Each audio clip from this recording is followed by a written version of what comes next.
Today, I'm announcing what we've been talking about since the end of session in creating two interim working groups to closely examine and analyze an issue of incredible importance to the future of our great state of Missouri. These two committees, there will be the legislative working group on Medicaid transformation. There will also be a larger group titled the Citizens and Legislators Working Group on Medicaid Eligibility and Reform. This past session saw the topic of Medicaid thrust into the news time and time again.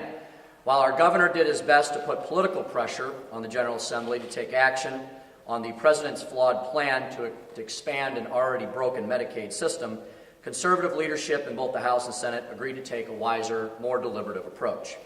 We made it clear at this point that an outright expansion of Medicaid is something that this General Assembly will simply not support. We took votes time and time again on the subject, and if my memory is correct, I believe it was nearly unanimous in the House and in the Senate as to the governing majorities that a simple expansion, dumping $1 billion, putting $1 billion Band-Aid on a broken system was something that is simply not good for Missourians. In addition, I've seen a great amount of polling since the end of session. I keep in mind the fact that this state has voted twice in a statewide referendum on various components of Obamacare. I pretty much am confident that I know where Missourians are on this issue. We see, and I believe Missourians see, expansion without reform as a massive misuse of taxpayer dollars on a program that provides inferior access to health care and poor health outcomes. That is not merely my opinion. I've spent a great part of my interim speaking to healthcare providers across the state of Missouri, speaking to people who have actually worked in the system for decades. The common thread and the common component that all of these healthcare providers tell you, not political pundits, not political strategists, but the actual providers who take care of the actual patients will tell you the Medicaid system is severely broken. And if we dump hundreds of thousands of additional uninsured people into that system and give them a magical plastic card and simply say, well, now you have free health care, we will further drive an already broken system into a bankrupt state. We believe a better goal is to transform our system of Medicaid so it serves as a true safety net, providing our most vulnerable citizens with quality care. That is the goal. That is the aim. The goal cannot be accomplished simply by blindly throwing more money into a broken program. It's important to address the misconception that this expansion of Medicaid is free. That seems to be an anecdote that is thrown out at will, and it's completely false. The president wants to expand this program with tax dollars. That's how it's going to be done, our tax dollars. The notion that the federal government is simply going to pick up the tab and we have nothing to do but sit back and reap the benefits is false. There is a price to pay for Medicaid expansion. It's one that the president and the current governing majority in Congress, in the Senate, would have not only us pay, but also our children, our grandchildren, their children, and their children's children. Keep in mind also the federal government's ability to continue to pick up the tab for this expansion is very much in question. I've directly spoken with our members of our congressional delegation and others who have insight into the federal government's ability and what the federal government can and cannot do under the tens of thousands of pages of regulations that are being drafted under Obamacare. And I can tell you that the federal government picking up 90% or more of the tab forever into the future is simply not going to happen. And anybody who believes so is living in a dreamland. It's an undeniable fact the federal government's spending is out of control. And while it has not taken us over the fiscal cliff yet, we are teetering on the edge of financial ruin. Medicaid expansion is one more ill-conceived idea to dramatically increase the size of government to unsustainable proportions.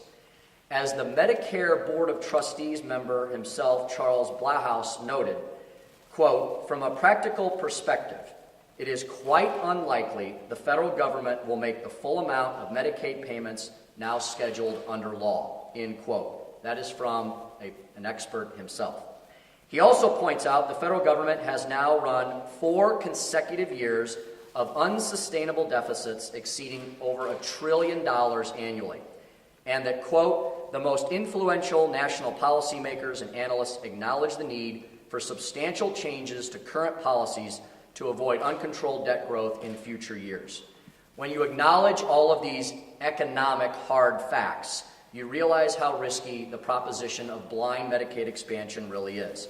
That is why we refuse to rush into a decision that Governor Nixon suddenly made 3 weeks after he was reelected on the Medicaid proposal during 2013, and why we are now being incredibly thorough and incredibly deliberate in our analysis of the current system in regard to where it is succeeding and where it is failing. We owe it to the most vulnerable Missourians who are meant to be served by this safety net to ensure they're receiving the quality of care they deserve and need. To achieve the goal of transforming Medicaid into one that improves access to care as well as quality health outcomes, the Citizens and Legislators Working Group on Medicaid Eligibility and Reform will work with the House Interim Committee on Medicaid Transformation to develop legislative proposals that have the potential to make positive transformative changes to our system.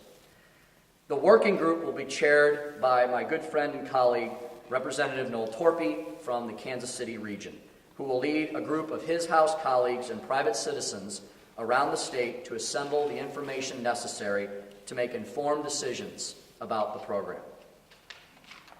To this point, the Medicaid discussion has been dominated by political rhetoric and talking points of career bureaucrats who care only about growing and expanding the size of an already out-of-control government, predominantly on the federal level. If we want to have a genuine, productive discussion on this issue, we need to engage citizens from all walks of life and all parts of the state in a dialogue that will focus on substantive reform. I'm referring to the types of people that I've been speaking with during the interim who actually are in the system and provide the health care and understand it most of all. They will hopefully suggest the kinds of reforms that will transform our current broken system into one that provides quality care to our neediest citizens. Over the course of the next week, my office will take membership recommendations from the general public of the entire state of Missouri for the committee that Representative Torpy will chair. My hope is that Missourians from all parts of the state will reach out with any suggestions they have for members. We already have an ever-expanding and growing list of interested folks from all different diverse walks of life and from across the state, and I will continue to welcome those suggestions for the next week. Whether it is a doctor someone knows or a community leader who someone feels will make a valuable contribution to the Medicaid discussion, I hope all Missourians will share their suggestions so we can make this a productive think tank for developing effective solutions. My goal for the working group is to dig deeply into the matter, to provide citizen-generated ideas and solutions to a problem that has been often dominated by discussions related to dollar signs and false promises of free money, rather than doing what is best for the people who most desperately need this care. The working group will then turn over its research and analysis to our House Interim Committee on Medicaid Transformation, which will be chaired by Representative Jay Barnes and vice-chaired by Representative Torpy. As you know, Representative Barnes proved during the legislative session he's willing to work toward the kind of innovative solutions that will be truly transformational in nature. He knows that any plan that fails to embrace true reform in a common-sense manner is a monumental waste of taxpayer dollars. I'm confident he will work with Representative Torpy and the members of both the working group and the interim committee to develop simple, common-sense steps that can move our state toward a Medicaid system that ably serves Missouri's most vulnerable citizens. That is what Medicaid is meant to be, a true safety net for those who have no other means to obtain health care. You realize how far the President's plan is from the true intent of Medicaid when you look at the numbers that have been released by the Congressional Budget Office. Most importantly, their estimates show that for every 100 uninsured people who are enrolled in Medicaid under the expansion, taxpayers will be on the hook to provide Medicaid coverage to 42 individuals who currently have insurance. An expansion on the President's terms would massively grow the size of our Medicaid program to include people who are capable of obtaining their own insurance in the current private marketplace. This is something we cannot and will not accept. Instead, we will focus on protecting taxpayers from unsustainable government growth while working on solutions that will give Medicaid recipients access to quality care, which is something they too frequently fail to have under the current system. I'm confident that Representative Torpey and Representative Barnes will do an outstanding job in guiding both committees. I want to thank Representative Barnes for his year plus of work already on this very difficult, extremely complicated issue. Both of these gentlemen have shown that they are willing to take on extremely challenging issues. They are worried much more concerned. In fact, they're entirely concerned about the policy and not at all about the politics. I'm excited to see the ideas that are generated by our private citizens as they travel around the state to discuss the issue. We have the opportunity to do something truly monumental, truly transformative here in our state. I'm very excited for the House that will continue to lead the way on this critical issue. And with that, both representatives and I are happy to take any questions. Tim, you're announcing two groups today. The Senate created its own committee a little bit ago, and there's a bill pending before the governor, I think, that would create a joint committee. It's a May. It's a May. It's not a but, sham. but it could it's be a May. there could be a fourth. So we could have four separate committees looking at Medicaid. Why is there not more coordination between the House and the Senate about what you're doing on this? To this point, the Senate has not expressed any interest in a joint committee. The reason the House formed two committees is Medicaid social services take up a third of our state's budget. We already insure, I believe, over 800,000 individuals here in the state. And if my math is still correct, I believe nearly 1 million or more Missourians are currently eligible for the Medicaid program. It's one of the largest, most complex issues that we confront every year in state government. I think it's wise to have more eyes and hands working on the issue and more diverse interests across the state rather than less. The group that will travel and take testimony, you indicated it's going to have some public members.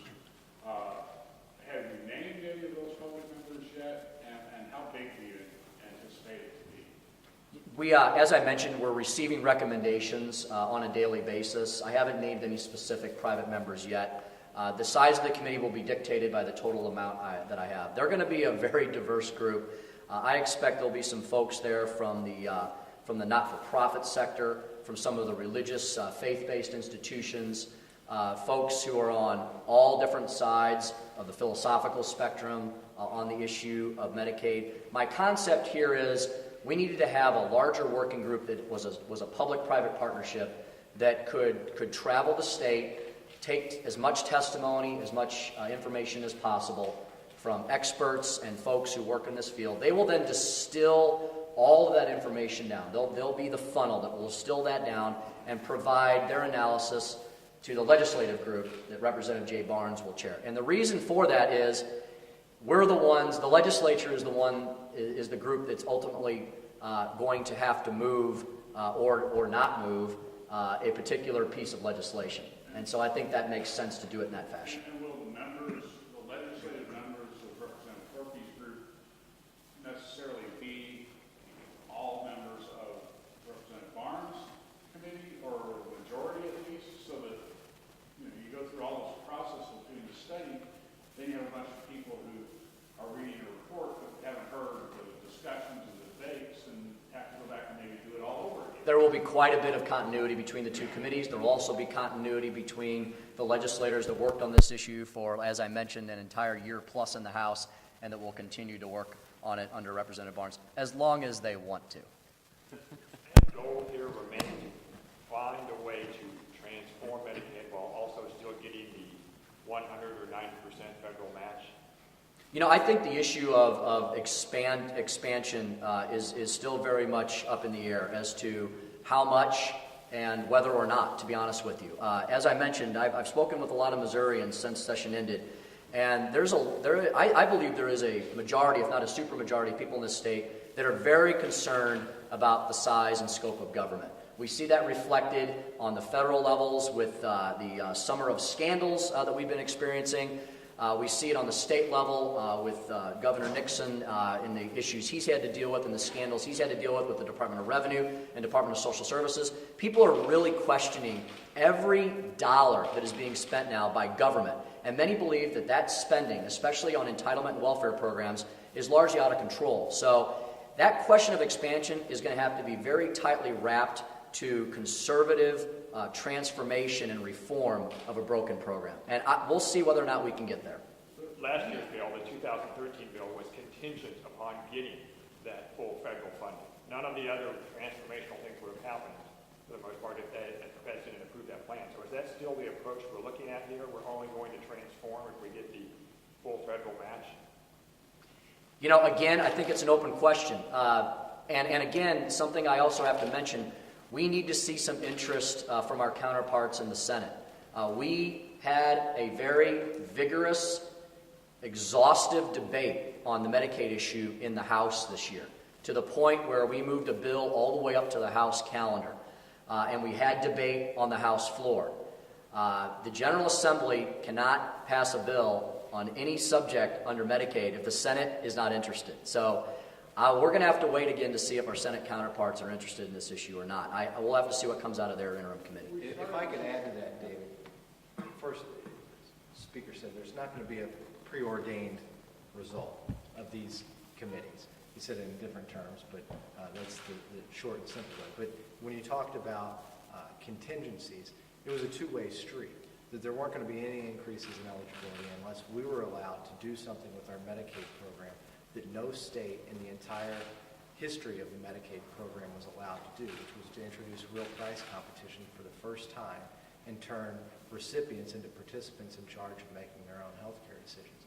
Something that conservatives have been fighting for in Washington or proposing in one form or another for at least 20 years, and which was the backbone of a proposal by Representative Paul Ryan pre-Obamacare on how to reform Medicaid. And so it was a two-way contingency and not just a one-way, as you stated. And I know you know that, but I just want to point it out. You talk about one of the contingencies, but it worked both ways.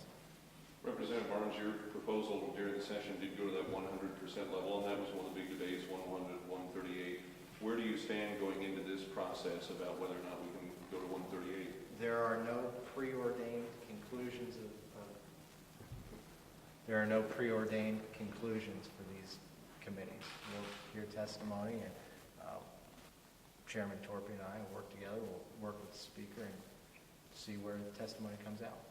We're starting to see some job cuts at some of the hospitals. BJC announced 160 layoffs.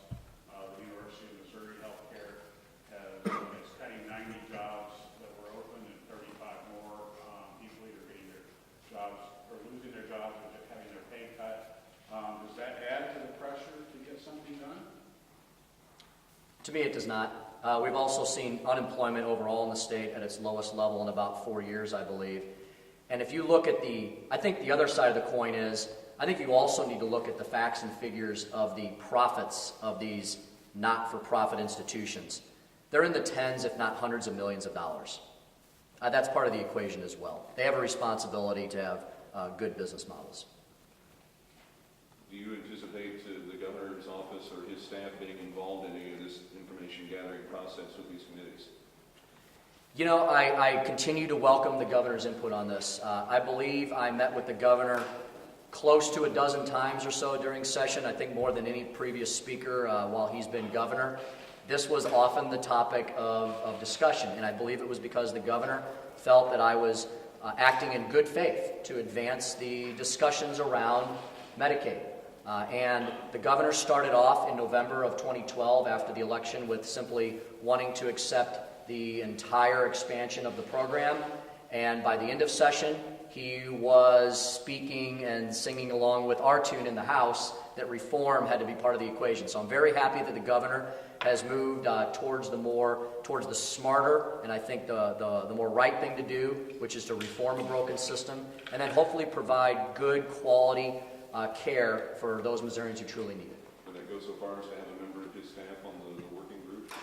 On Representative Torpy's committee, that might be an option for us. I think that's something that we can definitely consider. I haven't spoken with the governor since the session ended. I think my staff has, and I know he's currently, I believe, out of the country. So when he returns, I'll be happy to continue to have those discussions. His trip to Europe, appropriate or not? Well, that's up to the governor to decide under his, whatever he can afford underneath the budget that we've appropriated, to his office. The president is making a similar trip right now. I think the federal government is under worse fiscal constraints than we are here in the state of Missouri. We have a AAA bond rating. The federal government does not. The president underwent a great deal of sequester drama and has closed down the White House to every taxpayer in the country, and now is taking a multi-million-dollar jaunt around the globe. So I think I'd call into question his trip more than our governor's. Now, if our governor's trip is meant to have some positive on the back end that will benefit the state of Missouri's budget, perhaps in a trade mission context, allowing Missouri to be more of an exporter to the world, perhaps he'll come back some good news in that regard. If he can justify the trip dollars-wise, then I'm not going to criticize him for it. Any other questions? Well, great. Well, thank you all very much for being here today during the summer. I appreciate it, and we'll keep you updated on the committees as we move forward.